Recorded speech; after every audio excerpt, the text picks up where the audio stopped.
ప్రార్థన అంటే నిద్ర వస్తుందండి, నాకు ప్రార్థన అంటే విసుగొస్తుందండి, ప్రార్థన అంటే భయం వేస్తుందండి, ఇలా రకరకాలుగా చెప్తుంటారండి కొంతమంది.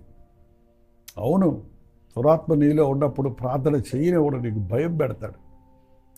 ప్రార్థన చేయబుద్ధి ఐదు పాపము నీలో ఉన్నప్పుడు నీ మనస్సుకి దేవుని మీద ఆశ రాదు. జ్వరం వచ్చినోడికి ఎలాగో ఆహారం యాపిటైట్ ఉండదో అలాగ నీ జీవితం సరిలేనప్పుడు ఖచ్చితంగా ప్రార్థన రాదు. ఆయా సందర్భాల్లో మన ప్రార్థనకి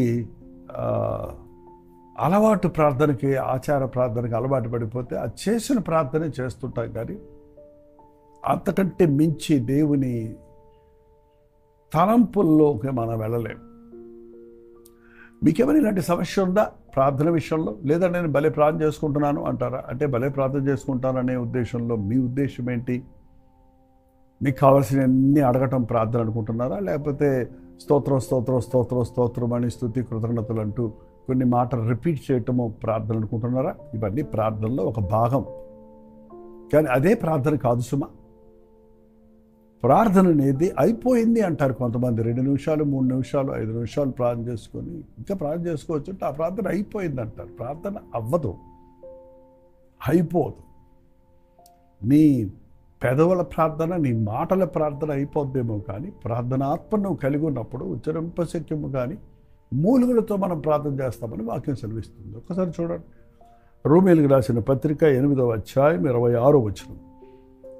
అటువలే ఆత్మయు మన బలహీనతలను చూచి సహాయం చేయుచున్నాడు. ఎలాగనగా మనం యుక్తముగా ఎలాగూ ప్రార్థన చేయవలనో మనకు తెలియదు, కానీ ఉచ్చరింపశక్యము కానీ మూలుగలతో ఆ ఆత్మ తానే మన పక్షముగా విజ్ఞాపన చేయుచున్నాడు.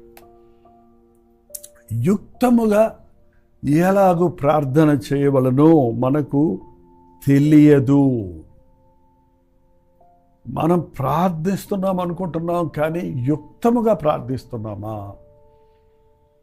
దేవుని సన్నిధికి చేరినట్లుగా ప్రార్థిస్తున్నామా? మీరు చేసే ప్రార్థన వల్ల మీ జీవితంలో మార్పు కలుగుతుందా?